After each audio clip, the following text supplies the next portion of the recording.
Annie Yates had not slept a full night in 3 years, and she had stopped counting the mornings she rose before the sun simply because the darkness felt safer than the dreams she could no longer afford to have. The year was 1882, and Caldwell, Kansas sat at the edge of everything civilized and everything wild, a town that breathed cattle dust and whiskey fumes and the particular desperation of people who had come west believing in something they could not quite name. Annie was one of those people, though her belief had long since been tested and battered and reshaped into something harder and more practical than the soft hope she had carried with her from Ohio at the age of 22. She was 25 now. She felt 40. The morning routine began before 4 o'clock when the stars were still thick over the Kansas plain and the air carried a bite that reminded her winter was never truly gone, just resting. She dressed in the dark, fingers finding the buttons on her blouse by memory alone, her brown hair pinned back with the efficiency of a woman who had no time to look into mirrors. Her boots were worn at the heel but still sound, and she laced them tight because the day ahead required solid footing in every sense. Her first job was at the Caldwell bakery, owned by a stout German woman named Mrs. Heinemann, who arrived at 4:30 sharp and expected Annie to have the ovens lit and the first round of dough already rising before the doorbell stopped ringing. Annie earned 40 cents a day for this work, which ran until 7 in the morning when the shop opened to customers, and Mrs. Heinemann's daughter Ruth came in to take over the counter. It was hot work and flour-dusty work, and Annie had learned to braid her hair tight against her head to keep it out of the loaves, but there was something she privately loved about the early baking hours, the way the warmth of the oven spread through the cold kitchen like a promise, the yeasty smell of rising bread reminding her that some things in the world still grew toward something good. By 7:15, she was at the laundry on Kisham Street, which was run by a rangy widow named Mrs. Purvis, who had the disposition of a woman who had been wronged by every person she had ever trusted and intended to make the rest of the world aware of it. Annie hauled water, fed fires under the great iron wash pots, scrubbed linens on the washboard until her knuckles were red and raw, rinsed and wrung, and hung the sheets to dry on the long lines strung between posts in the yard behind the building. She worked there until 2 in the afternoon, earning 60 cents a day, which was better money than the bakery but harder on her body. At 3 o'clock, she walked to the Caldwell Grand Hotel, where she worked as a dining room server from 3 in the afternoon until 9 or sometimes 10 at night, depending on how busy the cattlemen were passing through. The hotel dining room paid her 30 cents a day plus whatever tips she managed to coax from the trail-weary guests, which varied wildly depending on the season and the mood of whoever was sitting across from her. In spring and summer, when the cattle drives were running north along the Kisham Trail, and Caldwell was full of drovers flush with the expectation of payment, the tips could be reasonable. In the shoulder seasons, she was lucky to earn an extra dime across a full shift. She did the math every night before she allowed herself to sleep, usually sometime around 11 o'clock, when she had walked the 6 blocks home to the small rented room above the harness shop on Main Street. The numbers never changed much. $1.30 a day in wages, plus tips, minus the $1.10 a month for her room, minus the cost of food and coal and the small necessities of staying alive and presentable enough to keep all 3 jobs. What remained was a thin sliver of possibility, and she was saving it with the fierce, patient discipline of someone building towards something she was not entirely certain she believed in anymore. Her father's debt had followed her here from Ohio. He had died owing money to a man named Elton Parrish, a creditor who had since sold the debt to a collection agent in Wichita, who sent her a letter twice a year reminding her that the sum was $412, and that interest continued to accumulate at a rate of 8% per annum. Annie had calculated that if nothing went wrong, no illness, no injury, no unforeseen disaster of the kind that the frontier specialized in producing, she might clear the debt within 2 years. maybe 18 months if the summer cattle season was good. Nothing had gone wrong yet. She was careful about that. She was careful about everything. On a Thursday morning in late April of 1882, something happened that she had not planned for, which was the arrival of Andrew Walden.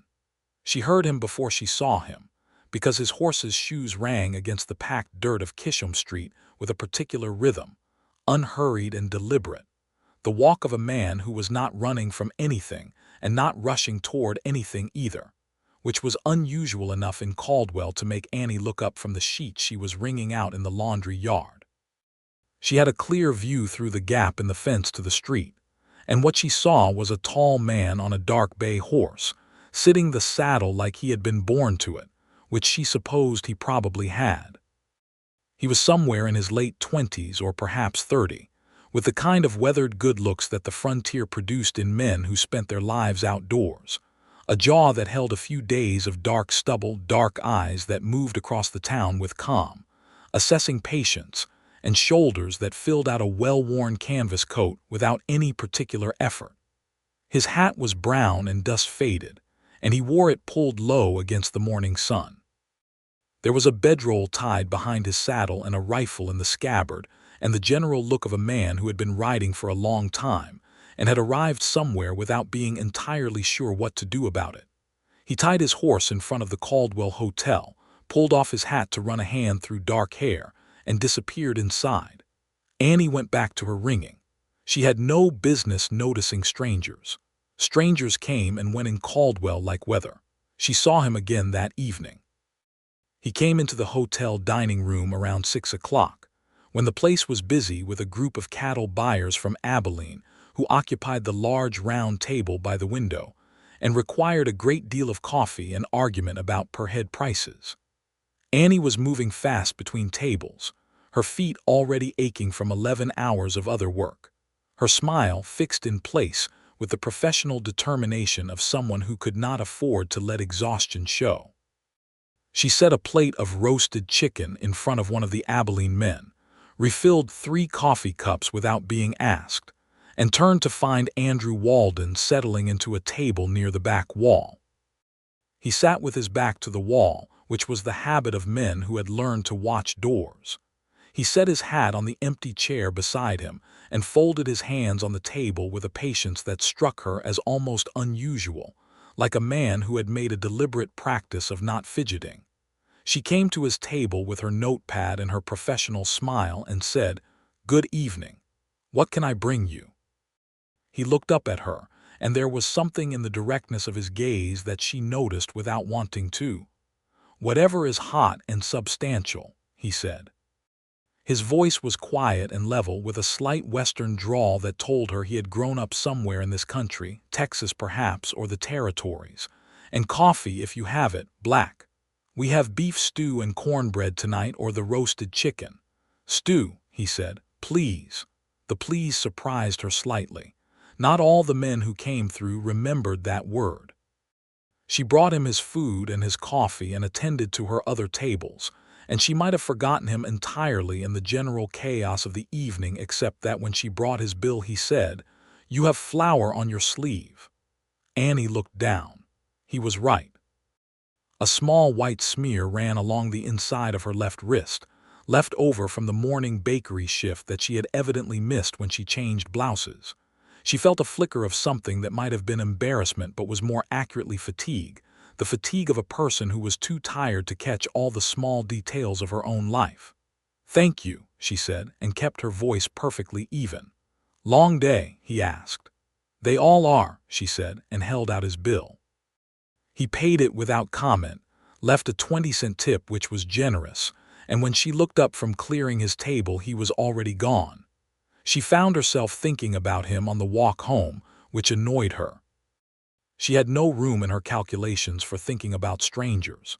He came back the next evening, same table, same quiet patience, same direct eyes.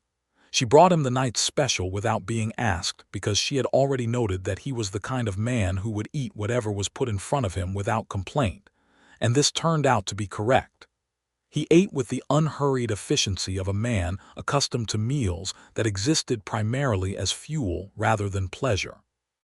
This time he said, "You work at the bakery on 3rd Street. She paused in the act of refilling his coffee. "How do you know that?" "Saw you there this morning when I walked past." "You were carrying something in from the alley." She had been carrying a 50-pound sack of flour, and her lower back had been complaining about it ever since. "I work there mornings," she said, because there was no particular reason to deny it. "And here evenings," he said. "And in between," she said, before she had decided to say it. His eyes held a question, but he did not ask it, which she appreciated more than she expected to. He drank his coffee and let her get back to work. The 3rd evening he was there, she learned his name because he introduced himself when she set down his plate, extending a hand across the table with the grave courtesy of a man who had been raised to observe certain formalities regardless of circumstance. "Andrew Walden," he said. "I don't believe we've been properly introduced." "Annie Yates," she said, and shook his hand briefly. His grip was firm without being demonstrative. "Are you from here originally, Miss Yates?"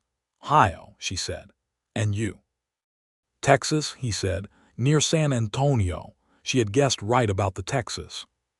She excused herself because the Abilene buyers were back and requiring attention, and she did not return to his table until she brought his bill, but when she did he said, "The hotel is hiring a stable hand.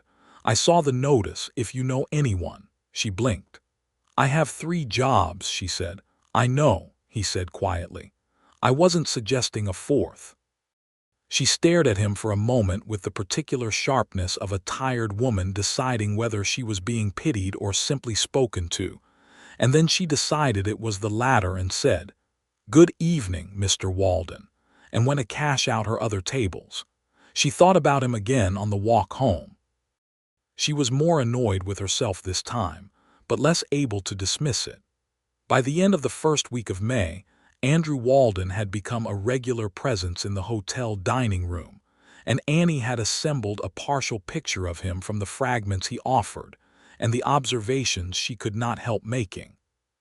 He had taken work on a ranch about 8 miles south of Caldwell, the Drummond Spread, which ran about 2,000 head of longhorns and employed a seasonal crew to manage the trail drive north to the stockyards.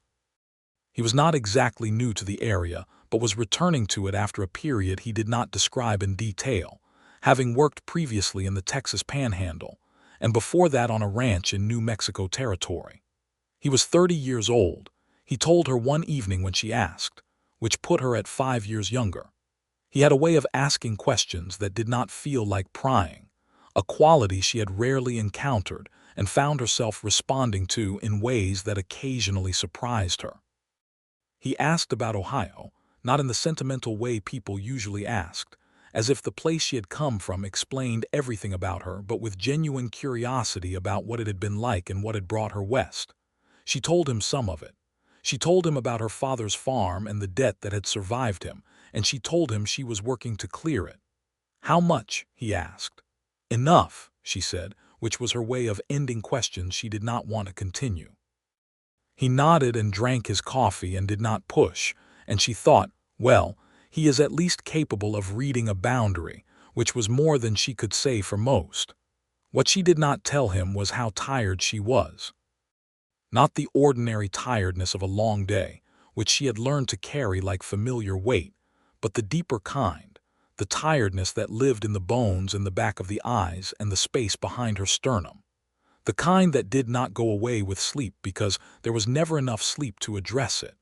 She did not tell him because she was not in the habit of telling anyone, and because she was afraid that saying it aloud might give it more power than she could afford to let it have. But he saw it anyway. She suspected he saw a great deal. One evening in the 3rd week of May, on a Tuesday when the dining room was quieter than usual and she had a moment to breathe, he waited until most of the other guests had cleared out and she was wiping down the tables near him, and he said in that quiet, level voice, "Annie." She looked up. He had not used her first name before, and the sound of it in his voice did something unexpected in the vicinity of her ribs. "What would you do," he said, "if you could rest?" She straightened up and looked at him across the half-cleared dining room, the cloth still in her hands, and the question hit her somewhere she had not expected to be hit. Not because it was a difficult question, but because nobody had ever thought to ask it. Not once in 3 years of working before sunup and after sundown had anyone asked her what she would do if she could stop. She opened her mouth and found, with a peculiar shock, that she did not immediately know the answer. "I don't know," she said honestly after a moment. "What did you used to do?" he asked. Before the debt, before the frontier. Before the bakery and the laundry and the dining room and the small rented room above the harness shop. "I used to read," she said slowly. "My mother had a shelf of books. I used to sit in the garden in the afternoons and read until supper. I used to walk by the creek on Sunday mornings. I used to draw sometimes. Not well, but I did it." She stopped herself because she had said more than she intended, and her throat had done something tight and unwelcome around the words. Andrew was watching her with that calm, direct gaze, and his expression held something that was not pity and not quite sympathy, but was closer to recognition, as if she were describing something he understood from experience rather than observation. "You should draw again," he said. "I don't have time to draw," she said, and picked up her cloth and went back to work. But that night on the walk home she thought about it. She thought about the creek behind her mother's house in Ohio, and the smell of the willows, and the particular quality of afternoon light in summer, and something in her chest ached with a longing so old and quiet she had almost forgotten it was still there. She stood outside the harness shop in the dark Kansas night, with the spring stars enormous overhead and the sound of a coyote somewhere out on the plain, and she pressed her hand flat against the door frame and breathed for a moment before going upstairs. She was not sure when she had started to look forward to seeing him. She noticed it one morning in late May when she was at the wash pots, up to her elbows in hot soapy water, and she found herself calculating what time it would be when she got to the hotel dining room and whether Andrew would be there. Then she noticed that she had done this, and she scrubbed a pillowcase with rather more force than strictly necessary, because she could not afford that kind of calculation. She could not afford Andrew Walden, specifically, because she could not afford anything that cost time or attention or the particular vulnerability of caring whether someone showed up. She had structured her life with great deliberate care around the elimination of such vulnerabilities. They were expensive, and she was not in a position to pay for them. But then he did show up that evening, settling into his usual back wall table with his hat on the empty chair, and when she brought his coffee he said, "I brought you something," and set a small book on the table. She looked at it. It was a slim volume, well worn at the spine, the cover showing a landscape painting, a river and hills and trees in colors she had not seen since Ohio. The title read, "Selected Poems of William Cullen Bryant." "There's a bookseller on Commerce Street," Andrew said, with a careful neutrality that she understood was designed to let her refuse without awkwardness. "He had a box of second-hand books. This one seemed like it might suit you." She picked it up. It was warm from being in his coat pocket. She opened it at random and read 3 lines of Thanatopsis, and her eyes did something extremely inconvenient. She closed the book and held it against her apron and said, with a composure she was proud of, "Thank you. What do I owe you?" "Nothing," he said, in a tone that did not invite argument. She owed him nothing, and she kept the book, and she read it that night until her candle burned low, sitting up in her narrow bed with the poem about nature and death and the long patience of the earth, and she thought that she had not felt this specific kind of quiet in 3 years. June arrived with summer heat and the full roar of the cattle trade, and Caldwell filled up with drovers and buyers and the general chaotic commerce of the trail's end. The hotel dining room was packed from noon until closing, and Annie worked through it all with the steady efficiency of long practice, her feet on fire by 8 o'clock every evening, her hands never quite recovering from the combination of bakery burns and laundry rawness, and the constant carrying and pouring and clearing of restaurant work. One evening in early June, one of the cattle buyers, a large man with a red face and the particular belligerence of someone who had been drinking since noon, caught Annie's wrist when she set down his plate, and said something that she could not repeat in polite company. She removed his hand from her wrist with a firm and practiced motion and said, with perfect professional smoothness, "I'll get you more biscuits," and walked away.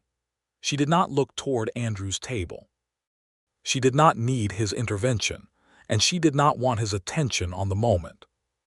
But when she came back with the biscuits and deposited them at the red-faced man's table without making eye contact, she happened to glance toward the back wall and saw Andrew sitting very still, watching the room with the particular stillness of a man making a decision.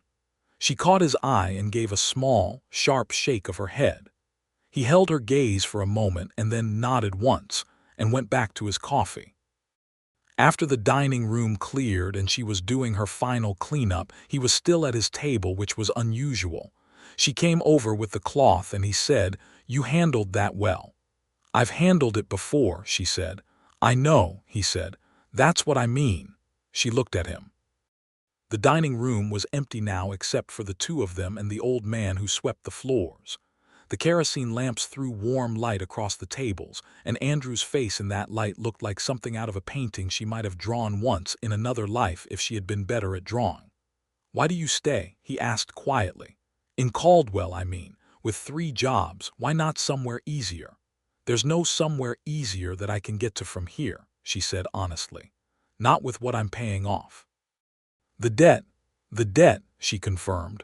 "How much is left?" She had told herself she would not answer that, but she found herself saying $280, approximately.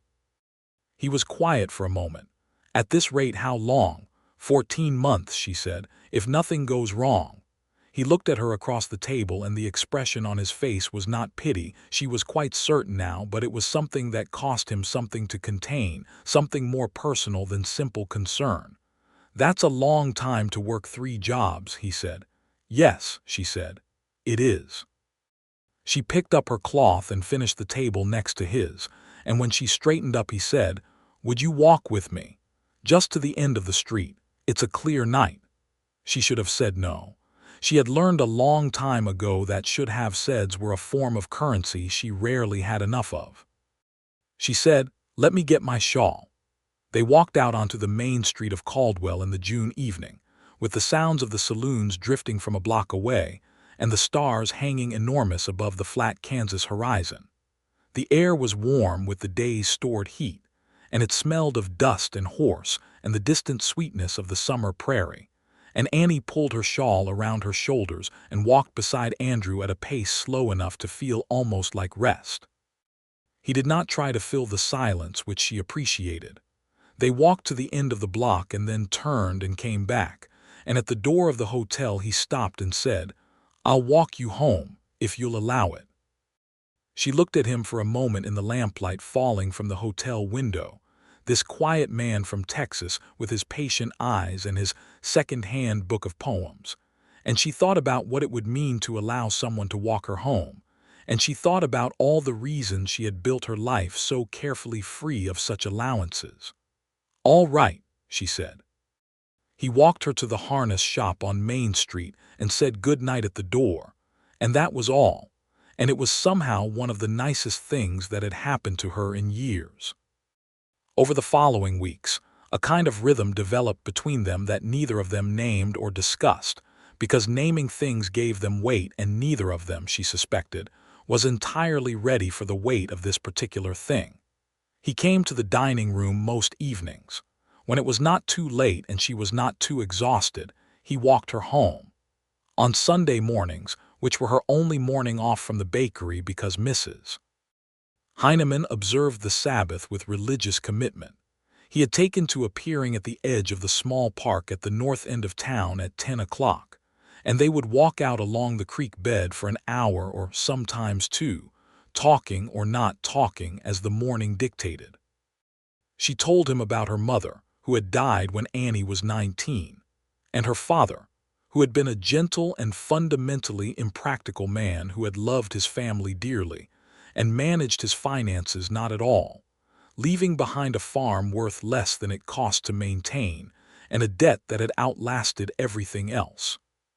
She told him about the decision to come west because Ohio held nothing that could help her, and about the first year in Caldwell when she had worked 2 jobs and thought that was already more than she could bear.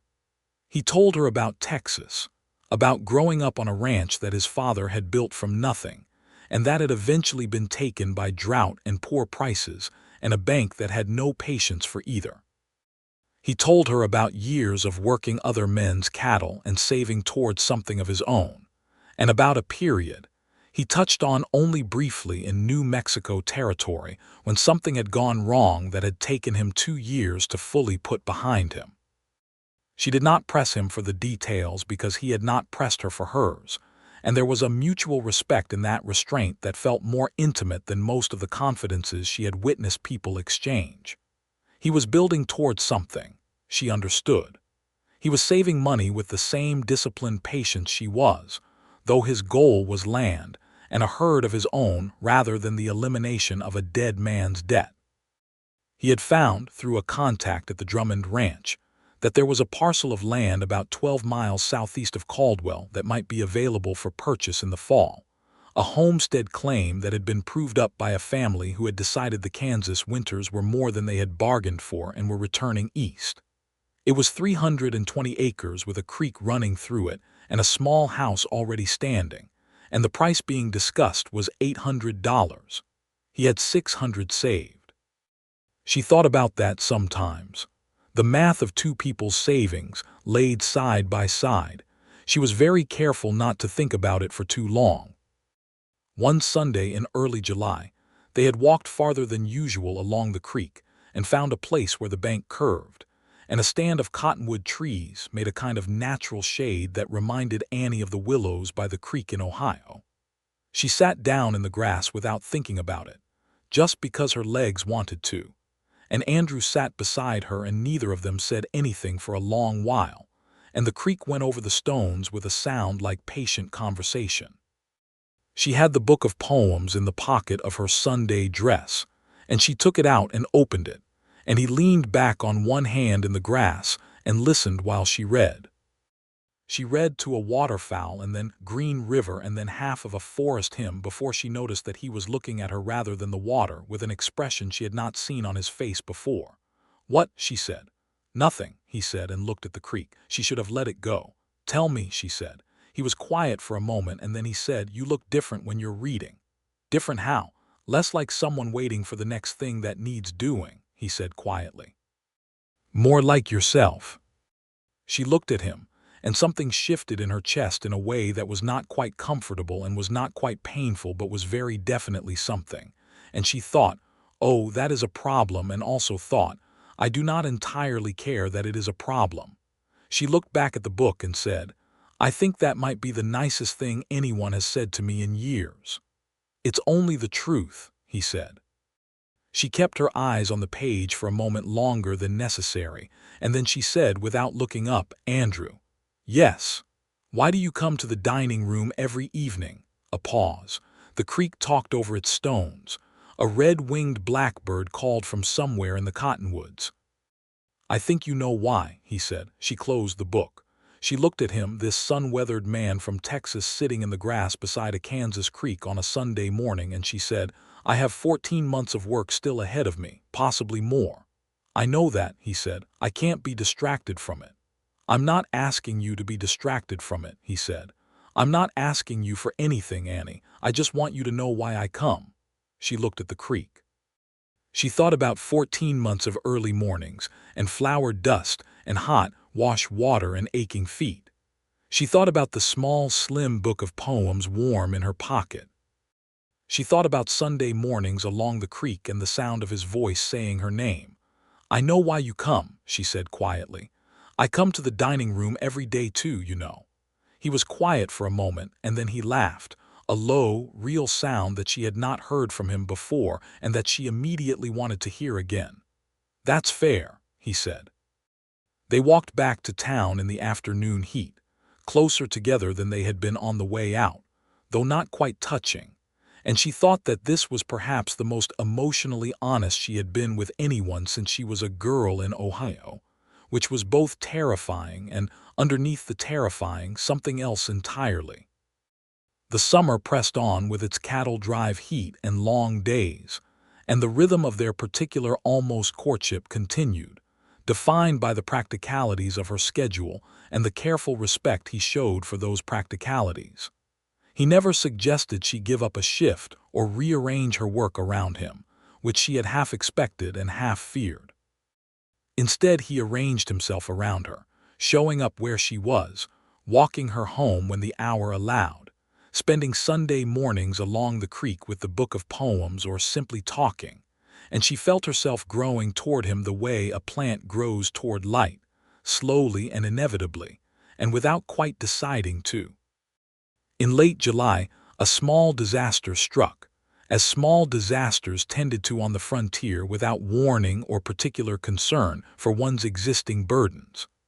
Annie slipped on a wet patch of floor in the laundry yard and caught herself on the edge of the iron washpot, burning the inside of her right forearm from wrist to elbow. It was not a severe burn, the doctor told her after she walked to his office on her lunch break, but it needed to be kept clean and dressed, and she should not work the laundry for at least 2 weeks. 2 weeks without 60 cents a day was a calculation she ran 3 times in her head before she left the doctor's office, and the number it produced was unpleasant. She went back to the laundry and told Mrs. Purvis, who received the news with the expression of a woman to whom misfortune was other people's problem, and said there would be someone else hired if the position wasn't filled by Monday. Annie walked out of the laundry yard with her bandaged arm held carefully away from her side and stood in the July heat of Kisham Street and felt the specific vertigo of mathematics turning against her. She did not cry. She had not cried since Ohio, or at least she told herself she had not, and she was not going to start in the street. She walked to the hotel for her afternoon shift because she could still carry plates with a bandaged arm as long as she was careful, and she made it through the evening without letting the pain or the financial recalculation show on her face. And when Andrew arrived at his usual time, she was professional and brisk and brought him his coffee without meeting his eyes. He noticed, of course. He noticed everything. "What happened to your arm?" he asked when the dining room had thinned out enough that she could pause at his table for a moment. She told him. She kept her voice matter of fact. "How long?" he asked. 2 weeks, the doctor said. "Mrs. Purvis says she'll hire someone else." He was quiet. He set down his coffee cup with a deliberateness that told her he was thinking carefully about what to say next.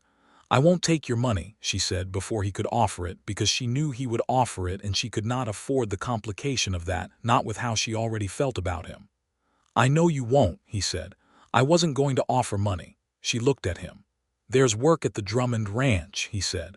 "Housework, cooking for the crew. Old Mrs. Drummond handles most of it, but her hip has been bad and she mentioned needing help.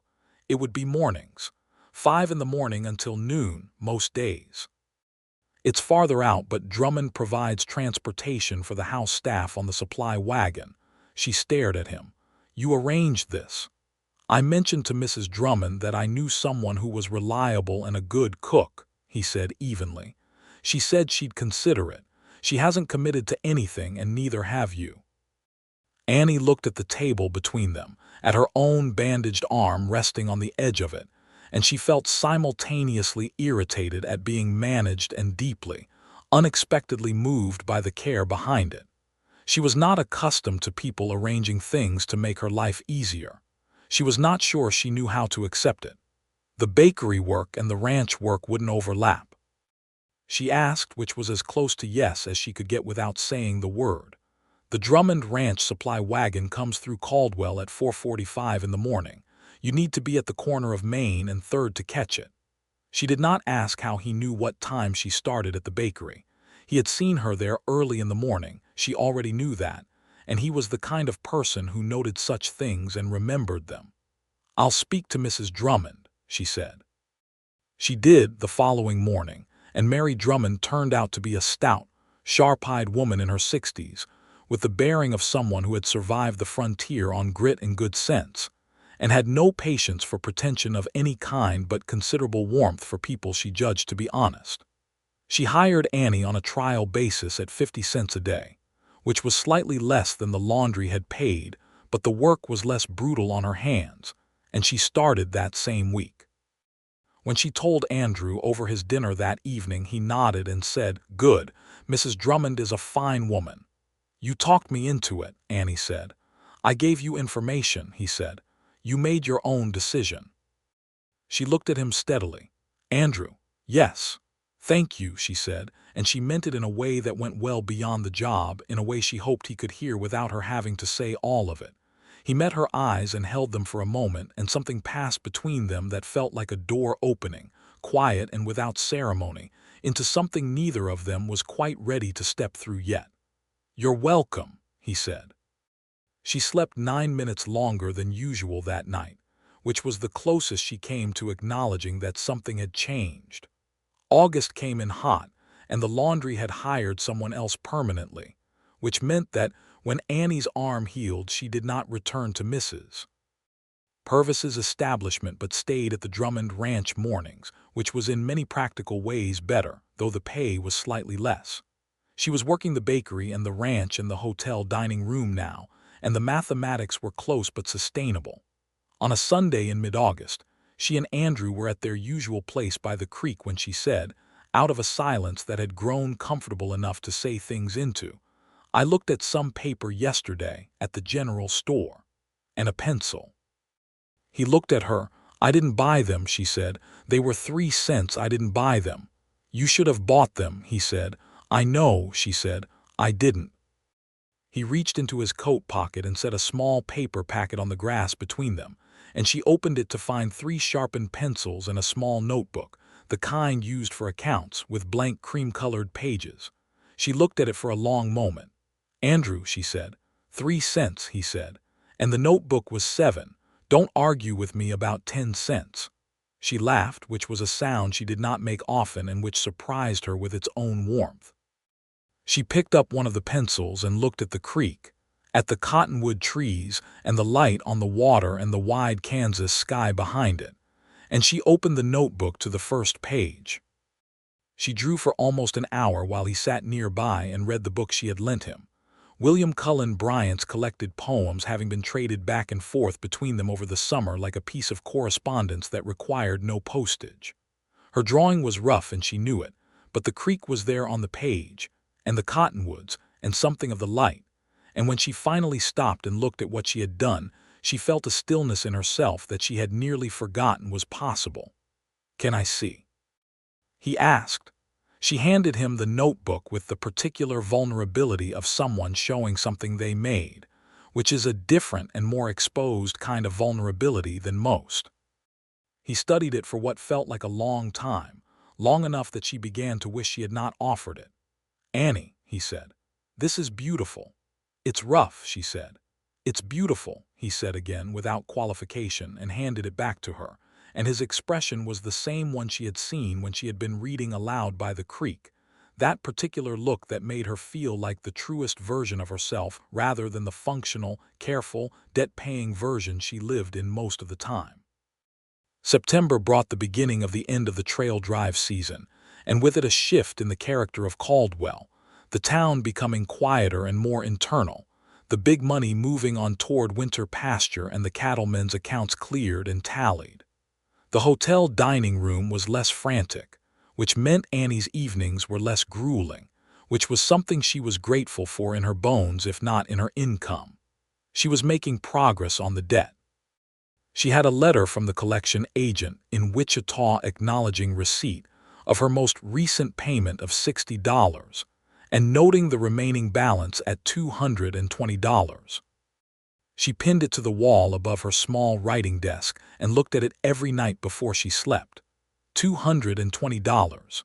Moving toward 200, toward 180. The numbers felt more possible now than they had a year ago, or perhaps she felt more possible than she had a year ago, and she was not entirely sure whether the change in perspective was entirely attributable to the mathematics.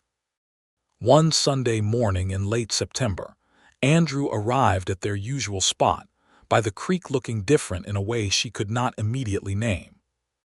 He was the same man, same hat and coat and patient eyes, but there was something set in his expression, something that had been decided rather than wondered about. "I want to tell you something," he said when they had walked a little way along the bank. "All right," she said. "The Caldwell First Bank has been corresponding with the Hollies family about the homestead parcel, 12 miles southeast." He paused. "They've agreed to hold the property in consideration until the 1st of November, given a deposit." She waited. "I put the deposit down on Friday," he said. She stopped walking. "You have enough." "I have $640 saved. The land is $800. I have an arrangement with the bank to pay the remainder by the following spring, which is achievable given my current wage situation." She looked at him. He was looking at the creek, and she could see in the set of his jaw that this was not the whole of what he wanted to say, that the homestead was a fact he was stating in order to arrive at something else. "Andrew," she said. He turned to look at her, and his expression had the quality of something long considered and finally decided. "I'm not a man who says things he doesn't mean," he said, "so I want to be careful to say this exactly as I mean it." "All right," she said, and her voice was steadier than she expected. "I have thought about this for some months," he said. "I've thought about what I can offer you and what I can't, and what it would be reasonable to ask you for and what it would not be. And I've thought about the fact that you are a person who makes her own decisions and doesn't need anyone to manage her life for her, and that is not what I'm proposing." "What are you proposing?" she said, very quietly. "I am proposing that when you have cleared your debt," he said, "which I believe you will do well before the spring, I would like to ask you to consider becoming my wife. Not to rescue you from your work or to solve a financial problem, because you are solving your own financial problem very capably, but because I have not in 30 years met anyone I want to talk to and walk beside and sit beside in the grass as much as I want to do those things with you. And because the land southeast of town has a creek running through it, and I think you would like to draw it." She stared at him for a moment that felt very long and very still. She had not let herself think past the debt. She had been so careful not to think past it, because the habit of not planning for good things was something she had developed as a survival strategy, since the frontier was efficient at teaching that hope was expensive. But she was thinking past it now, standing beside this creek in the September Kansas morning, and what she was seeing past it was something that caught in her chest with a warmth she had almost forgotten how to hold. "You said when I have cleared the debt," she said. "Not if." "When," he said with simple certainty. "And you're not asking me now," she said. "I'm telling you my intentions," he said. "Asking you seems better suited to a moment when you're not carrying quite so much." She thought about that. She thought about the particular grace of a man who understood that yes meant more when it was said from solid ground rather than from the middle of carrying everything, and she felt something give way inside her that had been braced for a very long time. "Andrew," she said. "Yes. I appreciate the distinction," she said. "But for what it's worth here now, walking beside this creek in September with $220 still on a dead man's account in Wichita, my answer would be yes." He was very still for a moment.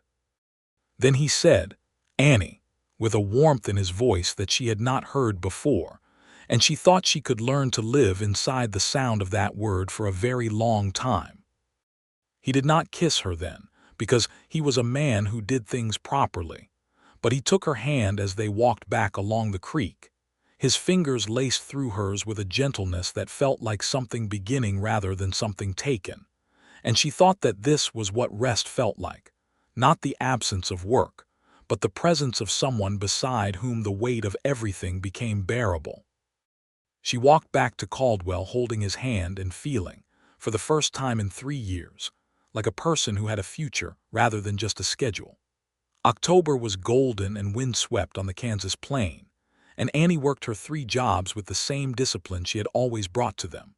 But something in her had settled and steadied in a way she could feel in her own hands when she rolled dough at 4 in the morning, or lifted the laundry paddle or carried plates across the hotel dining room.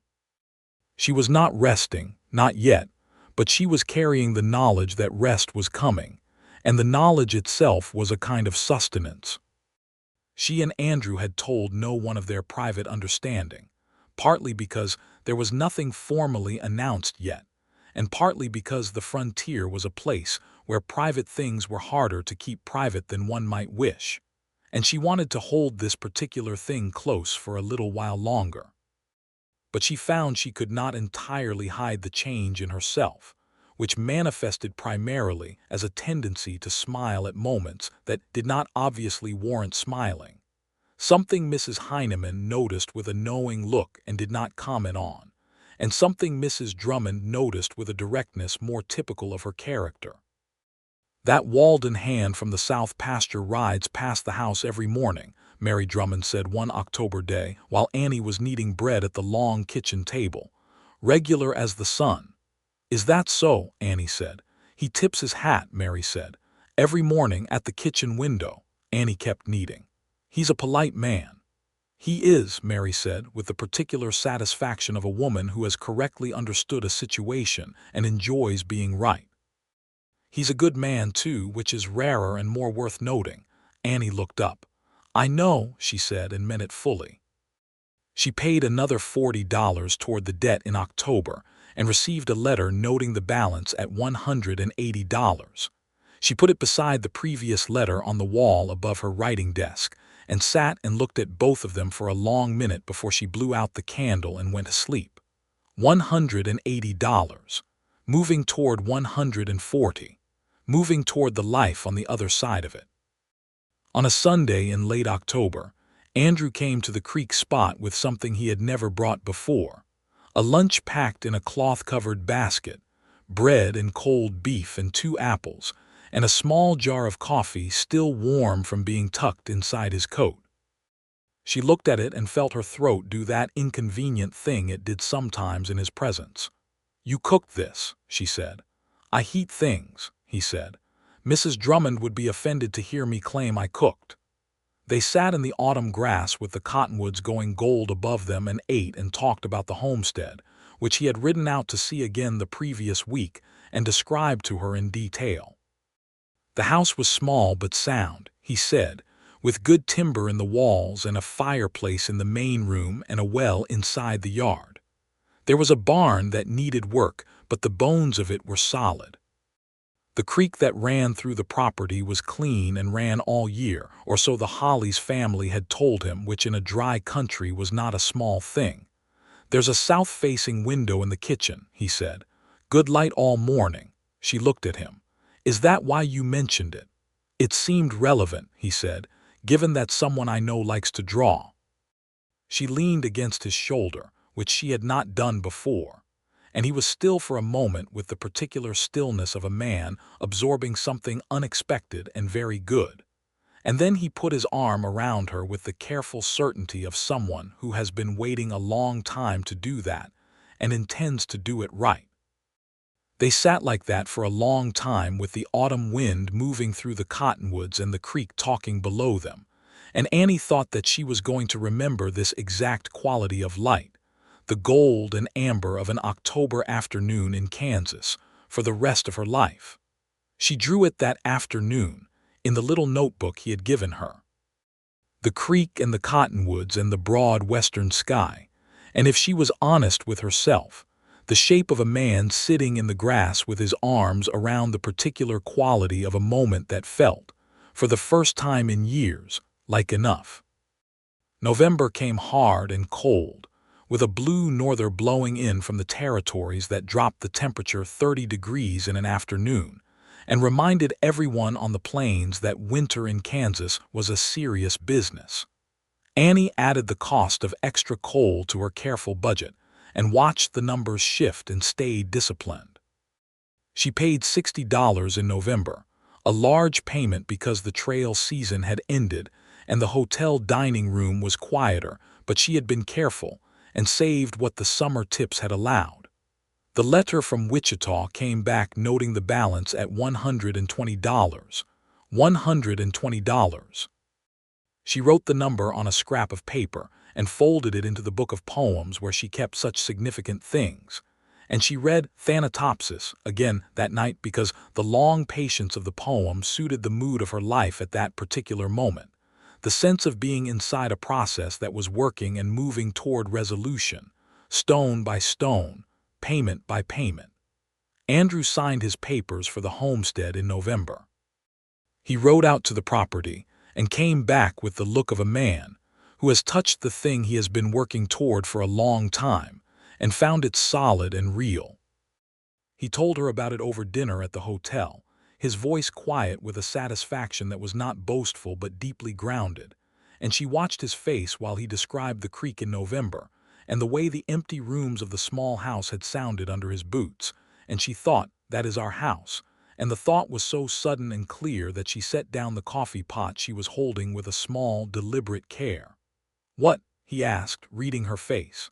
"Nothing," she said. "Just thinking."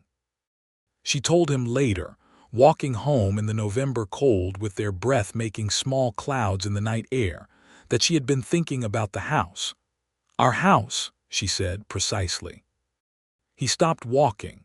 She stopped beside him on the dark Caldwell street with the wind finding the gaps in her shawl and the stars enormous and cold overhead. "Yes," he said, "our house."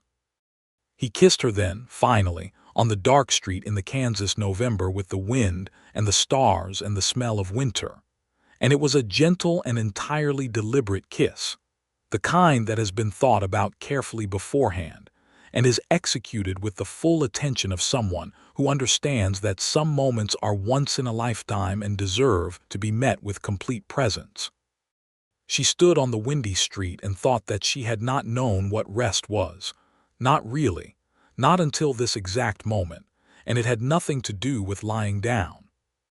She was still 3 jobs deep in a town at the end of the world and still owed $120 and still rose before 4 in the morning 5 days a week. But she was standing here on this street being kissed by this man, and she felt more genuinely rested than she had in years, because the part of her that had been working alone in the dark was no longer working alone. December was cold and the bakery was warm and the hotel dining room was quieter, and Annie sent $60 to Wichita in early December and received a letter noting the balance at $60. $60. She read the letter standing at her small writing desk and felt something rise in her chest that was unmistakably and specifically joy, an emotion she had been treating like a luxury she could not afford for so long that she had almost forgotten the texture of it. She went to the window and looked out over the Caldwell Main Street in the December morning, at the wooden storefronts and the frozen mud of the street and the wide blue Kansas winter sky above it, and she thought, $60, and she was smiling before she was aware of it. She told Andrew that evening, and he put down his coffee cup and looked at her with an expression she had come to recognize as the one he wore when something moved him more than he was going to say aloud, and he said, "December payment." "January payment," she said, "and it will be done." He nodded slowly. Then he said, "Annie, I want to ask you something properly." She looked at him across the hotel table in the December dining room, the fire going in the corner hearth and the room quiet around them, the other few guests absorbed in their own conversations. "I believe I told you in September that I would ask you properly when you weren't carrying quite so much," he said. "You're carrying a good deal less now than you were." $60 less, she said. "In January," he said, "you'll be carrying none of it, and I'd like to ask you then, properly, if that suits you." She looked at this man who had walked her home and brought her poetry and pencils and autumn lunches by the creek, and kissed her on a cold street, and bought a piece of land with a south-facing kitchen window and a creek.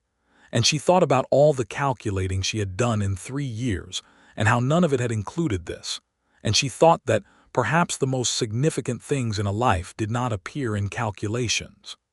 "It suits me," she said. January of 1883 arrived with a snowstorm that came in on the second day of the new year and deposited 8 inches of snow on the Kansas plain, and Annie walked to the bakery in the pre-dawn dark through snow that came over the top of her boots and thought, last month of this, and then different, and she felt the cold and the weight of the snow on her skirts and underneath it, entirely warm, the knowledge of what was coming. She sent the final payment on the 15th of January, $60 in a bank draft obtained from the Caldwell First Bank, along with a letter addressed to the collection agent in Wichita that she wrote herself at her small desk by candlelight, informing him of the payment in full and requesting written confirmation of the debt's discharge upon receipt. She folded the letter, sealed it, and walked it to the post office herself in the January cold, and stood at the counter while the postmaster received it, and she held on to the edge of the counter for a moment just to feel something solid under her hands, while the thing she had been working toward for 3 years went into the mail pouch and became, for the first time, someone else's task. She walked home in the snow and stood in her small room and allowed herself, for approximately 4 minutes, to cry.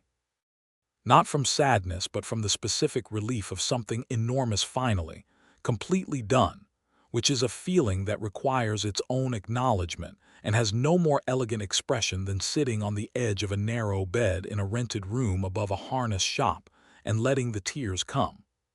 After 4 minutes she washed her face in the basin, repinned her hair, and felt completely steady. She told Andrew that evening at the hotel dining room, and he stood up from his table when she came to it, which he had never done before, and took both her hands in his and held them and looked at her with the expression she loved most on his face, the one that held everything he did not need to say because she already knew it. "Done," she said. "Done," he confirmed.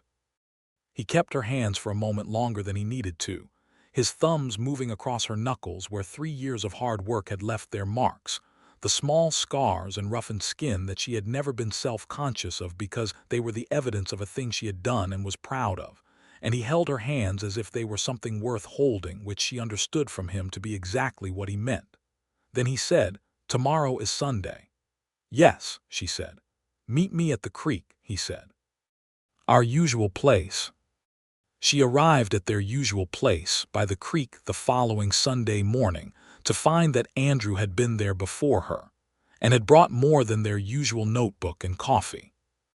There was a blanket spread on the January cold ground, which was both optimistic and impractical, and which she loved him for, and a fire going in a small ring of stones with the coffee pot sitting near it, and Andrew standing by the bare-limbed cottonwoods with his hat in his hands, and a look on his face she had not seen before, something open and certain and quietly anxious all at once.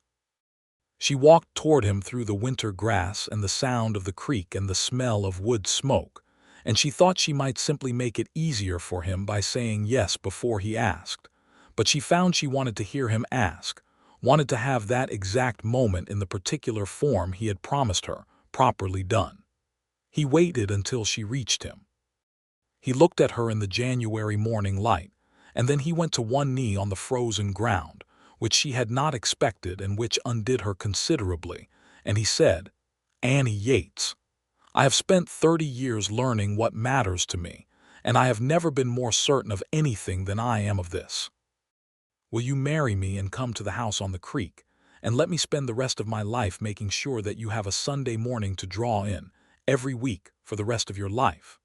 She heard the last part with something that caught in her chest and held, because it was not the offer of rescue he had been so careful to avoid all those months ago, but the offer of time, specifically and beautifully the thing she had never had enough of, and he had known that because he had been paying attention.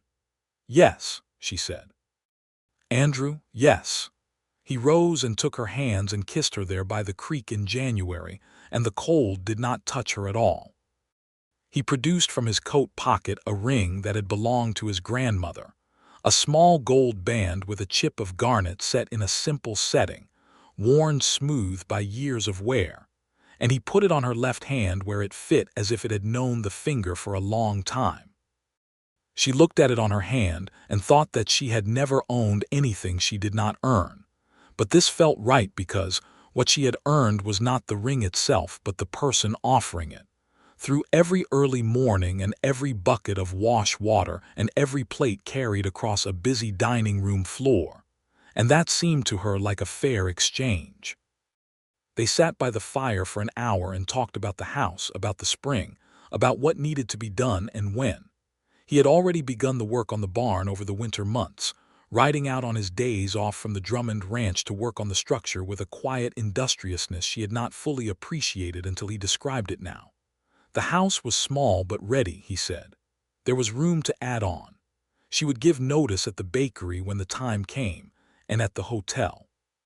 She was not giving notice at the Drummond Ranch, at least not yet, because Mary Drummond had already said, with her characteristic directness, that she was willing to have Annie work mornings on the homestead property itself, managing the baking for a crew of hands that the Drummond Ranch would be extending southward as the operation grew. A piece of practical frontier commerce that suited everyone, and that Mary had clearly been planning for months. Annie suspected that Mary Drummond had been managing the situation rather more actively than anyone had admitted, and she also suspected that this was the kind of thing Andrew had possibly had a hand in arranging, and she found she did not mind either of these things at all. They were married in March of 1883, in the small First Methodist Church in Caldwell on a morning when the Kansas sky was that particular endless blue of early spring and the wind was mild, and the mud in the street was beginning to dry. The ceremony was brief, and the congregation was small. Mrs. Drummond in the front pew with the expression of someone attending an event she had largely produced, and a handful of the hotel dining room regulars who had somehow gotten word, and Mrs. Heineman from the bakery, who arrived in her Sunday hat and cried with the decisive efficiency of a German woman who cries only at appropriate moments. Annie wore her best dress, the blue one with the white collar she had saved for occasions and never found the occasion for, and she wore the garnet ring, and she carried the book of poems because she could not think of a more honest thing to carry. And when she walked down the aisle of that small church toward Andrew, who was standing at the front looking at her with those steady dark eyes, and a formality of attention that she had come to understand was his particular form of reverence, she felt something settle into place in her that she thought might stay settled for the rest of her life. The minister read from 1 Corinthians, the part about love bearing all things and enduring all things, and Annie thought yes, and also thought that the version she preferred was more specific and less abstract. Something like, love notices when you have flour on your sleeve, love brings you pencils, love asks what you would do if you could rest, and then sets about making sure you have a chance to find out. They said their vows in the March morning light with the small congregation watching and the preacher's voice filling the simple room, and Annie's voice did not shake when she said hers, because she had been practicing what she meant for months now and was entirely sure of all of it. They drove out to the homestead together that afternoon, Andrew handling the wagon and Annie beside him on the seat with the blanket across their legs against the March cold, watching the Kansas plain open up around them as Caldwell fell away behind. 12 miles had never felt so purposeful. The house was small and the barn was in progress and the land was winter bare, but the creek ran clear over its stones along the eastern edge of the property, and the south-facing kitchen window let in all the afternoon light. And when Annie walked through the front door and stood in the main room with its fireplace and its simple furnishings, and looked at the light coming through the kitchen window, she thought, yes, this is it. This is what was on the other side of everything. She stood at the kitchen window for a long moment with Andrew behind her, his hands warm on her shoulders, and she looked at the creek in the winter light, already seeing what she would draw.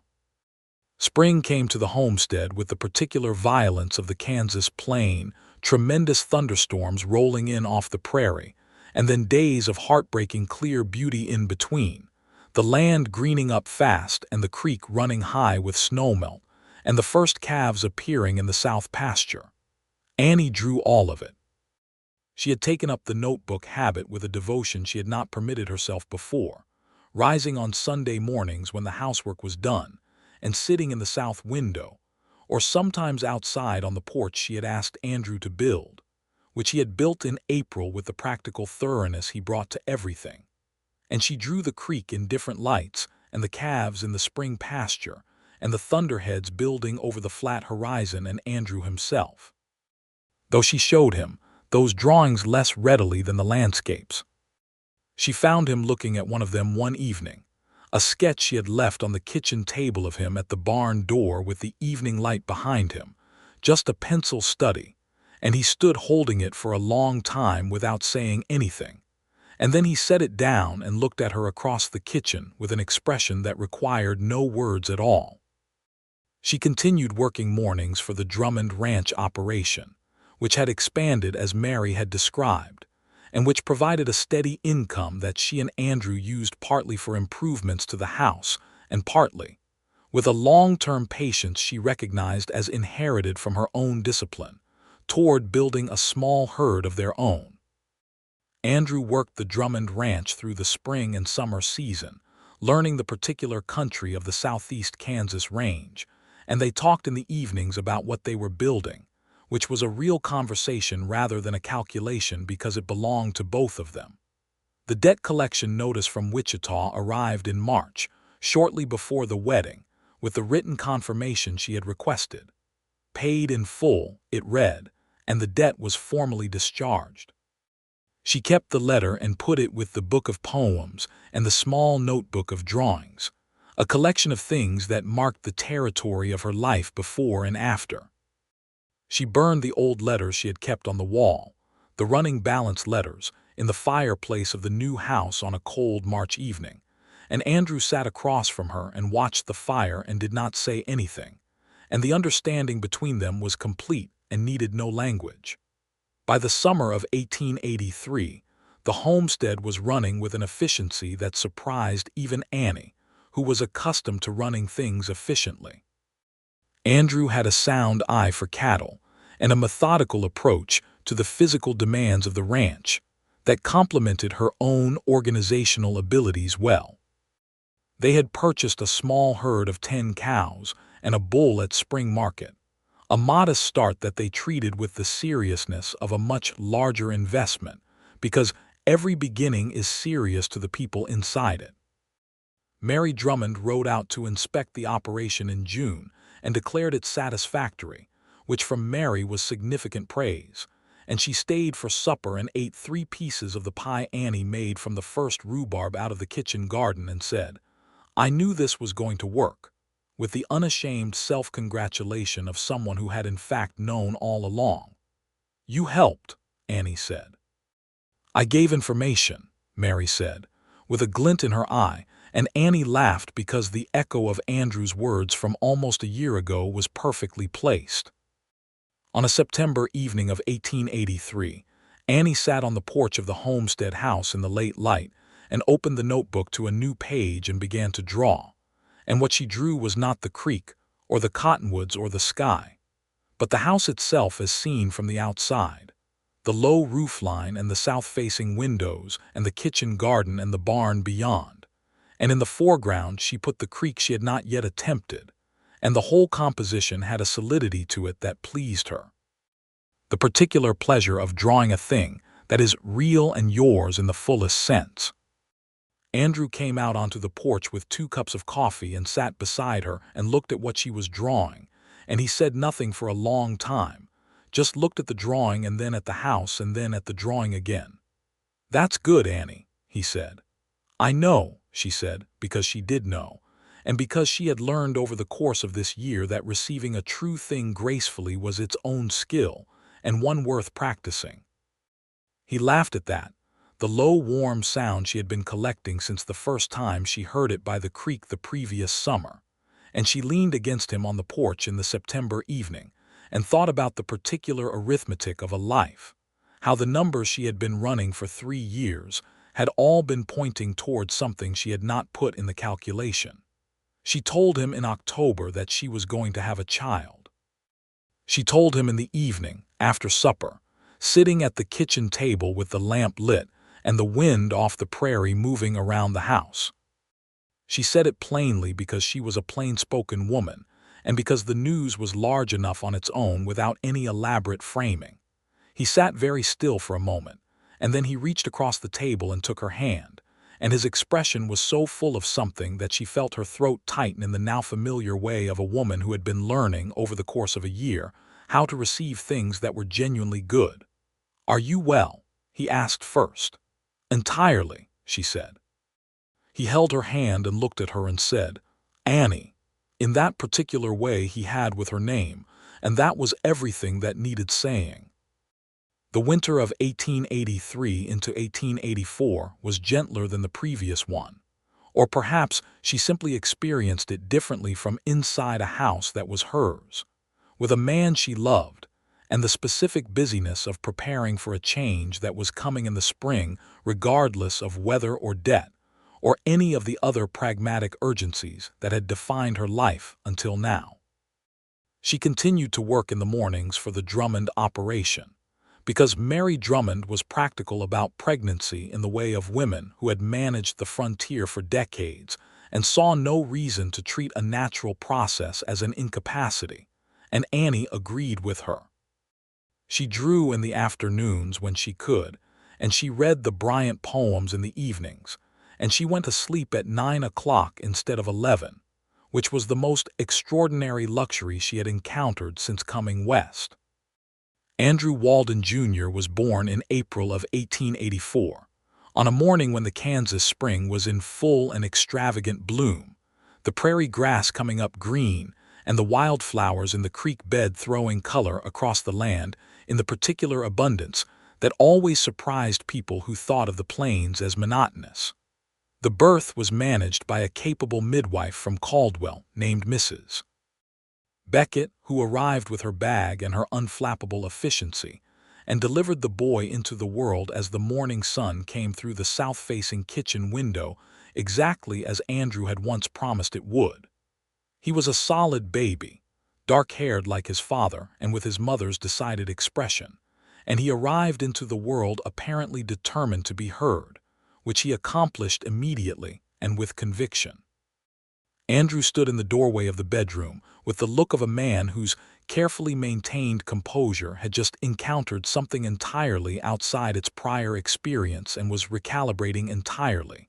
And Annie, tired and absolutely certain and lying in the bed with her son in her arms, looked at her husband and felt the specific joy of watching a person become more than they already were.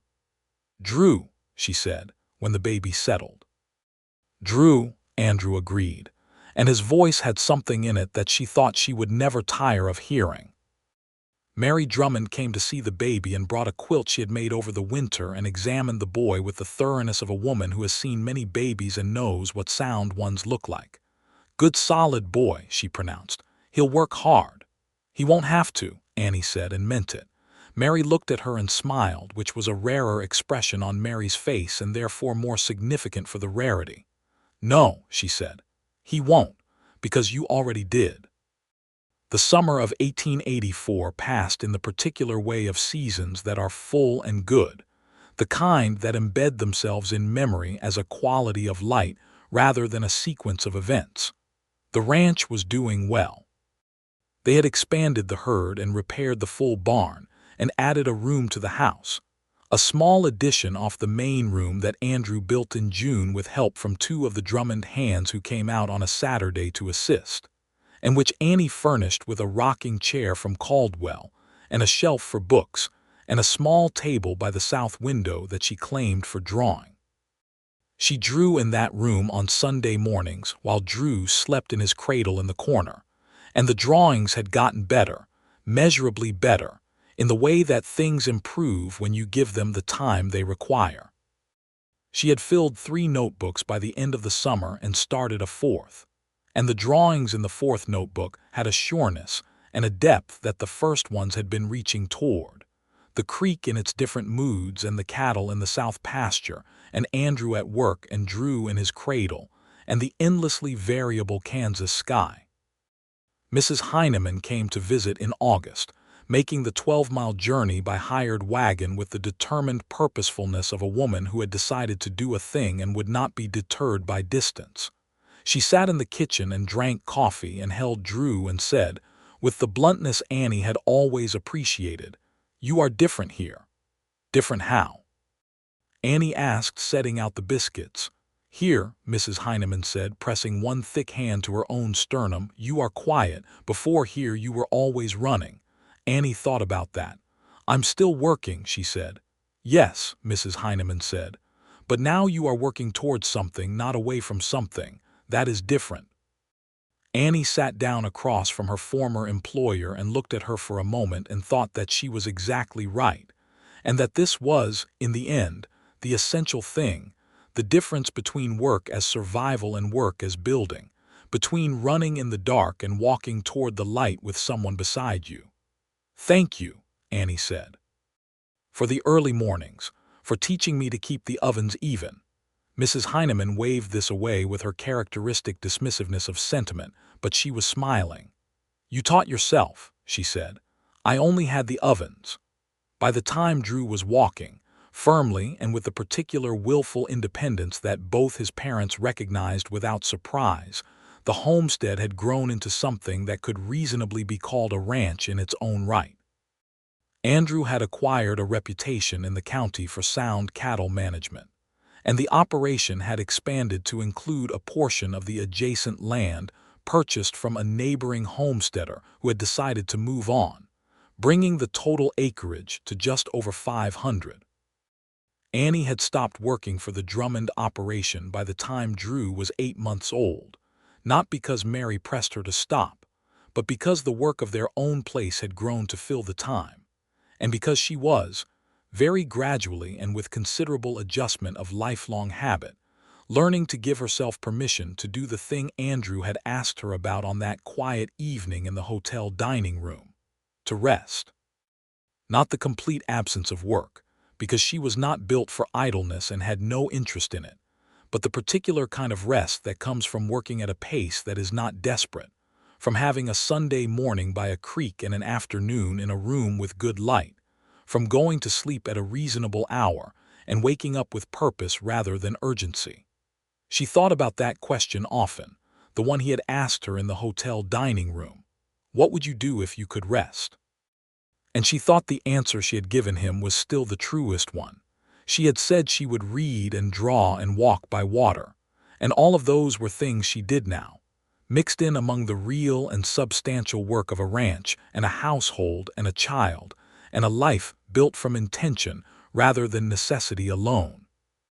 In the spring of 1885, she learned there would be a second child, and this time she told Andrew not across a kitchen table, but out by the creek on a Sunday morning while Drew toddled in the grass between them, chasing something only he could see.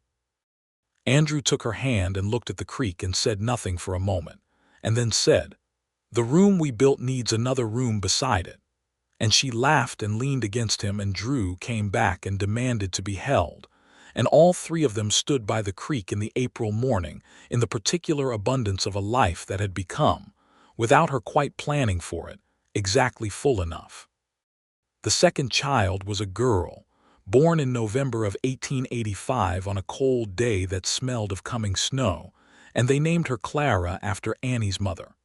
She was a small and fierce and loudly opinionated baby from the first hour, which Mrs. Beckett delivered with the same efficient authority she had brought to Drew's arrival, and Andrew held her while Annie rested, and the look on his face when he held Clara for the first time was something Annie put directly into the notebook, the drawing of a man holding his daughter with the winter light on his face, one of the best things she ever drew. The debt was long behind her now, discharged and burned and forgotten in all the ways that mattered. The collection agent in Wichita had sent a final notice of discharge that she had filed in the book of poems and never looked at again, because it had served its purpose, and its purpose was over.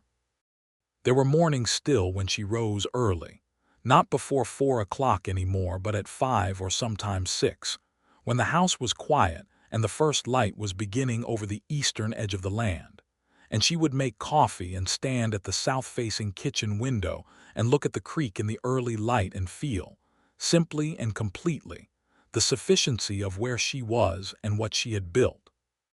She was not the woman who had arrived in Caldwell with a dead man's debt, and an Ohio dream, and the practical determination of someone with no other options. She was still herself, still capable of the same disciplined work and precise calculation and plain-spoken honesty, But the woman at the kitchen window in the early light was working from a different foundation now, from solid ground of her own making, with her own name on the deed and her husband's hand on her shoulder, and the sound of 2 children breathing in the house behind her.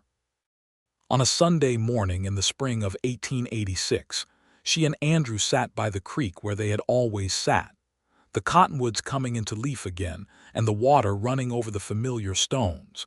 And she had her notebook, and he had a book of his own now, a general history of the Kansas territory that he was working through with the slow thoroughness of his character. And Drew was asleep back at the house under the watch of Mary Drummond, who had ridden out for Sunday dinner and stayed, because she generally did as she pleased, and they generally enjoyed having her. Clara was in Annie's lap, awake and watchful with the focused attention of a baby discovering the specific magnificence of everything. Annie had one hand on Clara's back and the other on her notebook, and the pencil made its steady, soft sound on the paper. Andrew looked up from his book after a while and watched her drawing, and she knew he was watching without looking up because she had become attuned to his attention in the way of a person thoroughly known, and she finished the line she was working on and then looked at him. "What are you thinking?" she asked. "I was thinking," he said, "about what you answered when I asked you what you would do if you could rest," she remembered. "I said I didn't know. And then you said you used to read and walk and draw." "Yes." He gestured at the notebook, at the creek, at Clara in her lap, at the particular quality of the Sunday morning around them. "How is this?" he asked. She looked at the creek and the cottonwoods and the notebook in her hand and her daughter's serious small face turned up toward the spring sky and her husband watching her from the grass with the patience and the certainty she had come to understand as his most defining quality. "This," she said, "is exactly what rest is." He smiled, and she smiled back at him across the Sunday morning, and Clara made a small sound of commentary on the general situation. And the creek went over its stones with the long patience of water that has been finding its way across this particular land since before any of them arrived and would continue to find its way long after. And Annie Yates Walden, who had worked 3 jobs on the Kansas frontier and not slept a full night in 3 years and cleared a dead man's debt, and built a life from the ground up in a country that cared nothing for whether you succeeded or failed, sat by her own creek on her own land on a Sunday morning with her pencil in her hand and understood, completely and permanently and without any remaining doubt, that she was exactly where she was supposed to be. She opened the notebook to a fresh page and began to draw what she saw, which was all of it, the creek and the trees and the spring light and the man she loved and the child in her lap, and the particular way the world looked when you were finally, truly, and completely at rest.